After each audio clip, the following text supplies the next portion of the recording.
বাংলাদেশ ইসলামী ছাত্র শিবিরের পক্ষ থেকে প্রত্যেক বছর বিজয় র্যালির আয়োজন করা হয়। আমি যখন ক্লাস 8-এ পড়ি তখন আমি আসলে ছাত্র শিবিরের সাথে যুক্ত হই এবং 2013 সাল থেকে আমরা ছাত্র শিবিরের নিয়ত কর্মসূচিতে অংশগ্রহণ করি।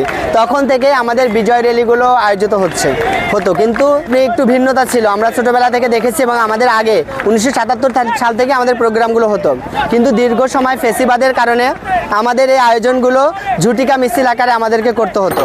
বিশেষ করে আমরা এই শুরু করলাম 3-4 মিনিটের ভিতরে আমাদেরকে এটা শেষ করে দিতে হতো। কারণ হচ্ছে তখন যে আওয়ামী লীগের যে একদম পেটুয়া বাহিনীর প্রধান ছিল, মানে হচ্ছে পুলিশ বাহিনী, তারা এটাকে আমাদেরকে খুব শক্ত হাতে প্রতিহত করতো, আমাদের ভাইদেরকে করে হত্যা করতো, যার কারণে আমাদের আয়োজনগুলো ছোট পরিসরে করতে হতো। কিন্তু গত 2 বছর থেকে আমরা এটাকে বড় পরিসরে করতে পারছি, আলহামদুলিল্লাহ, আল্লাহর কাছে শুকরিয়া আদায় করছি। আমরা বাংলাদেশ ইসলামী ছাত্র শিবির জগন্নাথ বিশ্ববিদ্যালয় শাখার পক্ষ থেকে দীর্ঘদিন থেকে আমরা চিন্তা করতেছিলাম আসলে কি করা যায়। চিন্তা করে দেখলাম যে আমরা এমন একটা কিছু করতে পারি যেটা আমাদের এই দিনটাকেও স্মরণীয় করে রাখবে, পাশাপাশি দেশের জন্য একটা মেসেজ মানুষের কাছে আমরা দিতে পারবো। এই জায়গা থেকে আমরা দেখলাম যে ঢাকা শহরের সবথেকে গুরুত্বপূর্ণ জায়গা হচ্ছে বুড়িগঙ্গা নদী। কারণ হচ্ছে এই বুড়িগঙ্গা নদীকে কেন্দ্র করে ঢাকা শহর গড়ে ওঠে। মুঘল আমলে মুঘলরা এই নদীপথে এসেই ঢাকা প্রতিষ্ঠা করে এবং এই বুড়িগঙ্গা নদীর জন্যই ঢাকাকে রাজধানী করা হয়।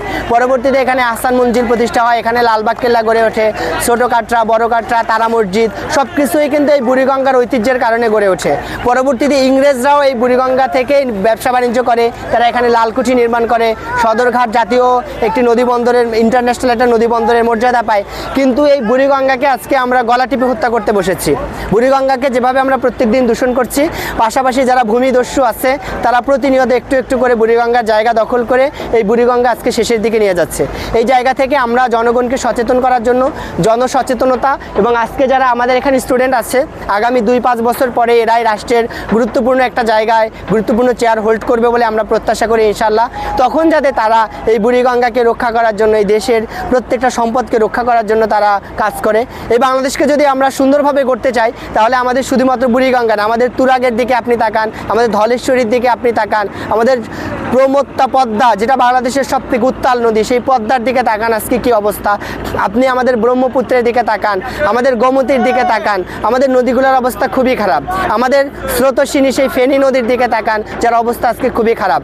ভারতের আগ্রাসন এবং আমাদের অব্যবস্থাপনা, দুই কারণে আমরা আমাদের নদীগুলোতে হারাতে বসেছি।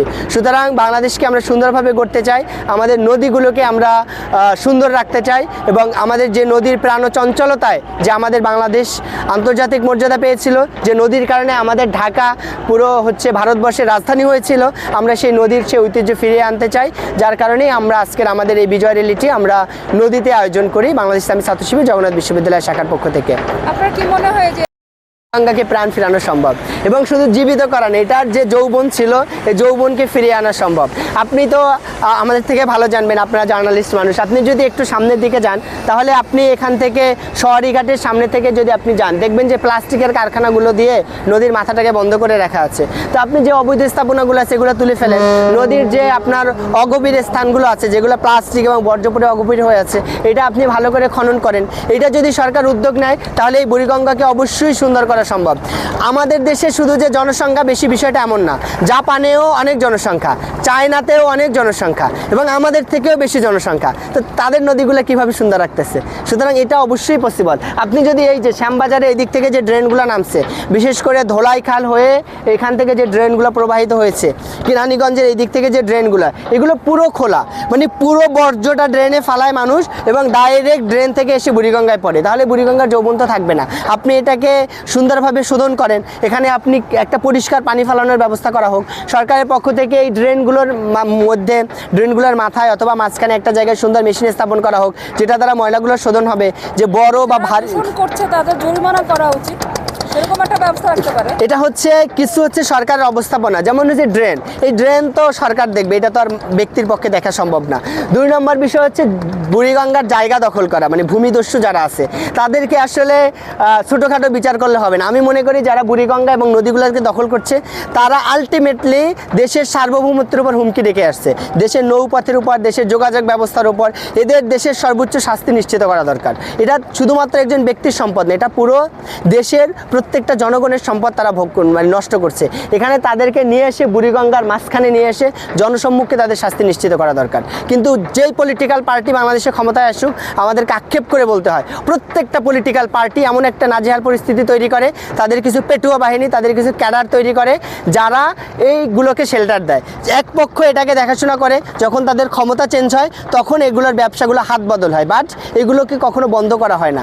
যে জমিগুলো দখল করা ছিল আপনি আসলে কেউ করে না, না, এগুলো রক্ষণাবেক্ষণ কেউ করে না। রক্ষণাবেক্ষণ কেউ করে না, এগুলো বন্ধও কেউ করে না। এক পক্ষ খায়, পরবর্তীতে তাদের পালা শেষ হয়, আর এক পক্ষ আসে, তারা এটাকে কন্টিনিউ করে। এই ধরনের নোংরা রাজনীতি, এই ধরনের কালচার যদি বাংলাদেশে থাকে তাহলে আসলে এটা বন্ধ করা সম্ভব। আমরা গণমাধ্যম কর্মী, আমরা সহযোগিতা চাচ্ছি, আপনারা এগুলো তুলে ধরুন। সে যত বড় শক্তিশালী হোক, আমরা বিশ্বাস করি আপনারা কখনোই কোনো শক্তির কাছে মাথা নত করেন না। এখানে আপনাদের যমুনা টেলিভিশন আছে, এখন টিভি আছে, যারা আছেন, আমরা জুলাই বিপ্লবে দেখেছি যে আপনাদেরকে মানুষ কতটা সম্মান দিয়েছে। আমরা নিজেরা যমুনা টিভির সাংবাদিকদেরকে উঁচু করে তারপরে আমরা বিজয় মিছিল করেছি, যে একটা বেসরকারি টেলিভিশনকে আমরা এতটা সম্মান করেছি। তো সুতরাং আপনাদের এই অবদানকে আমরা, এই যে এখন টিভি আছে, আপনাদের এই অবদানকে এটা জারি রাখতে হবে এবং অন্যায়ের বিরুদ্ধে আপনাদের কণ্ঠকে সবসময় সমুন্নত রাখতে হবে। এবং আমরা সবাই যদি সচেতন হই তাহলেই আমাদের এই বুড়িগঙ্গা সহ আমাদের যে সমস্যাগুলো আছে আমরা এটা মোকাবেলা করতে পারবো ইনশাআল্লাহ।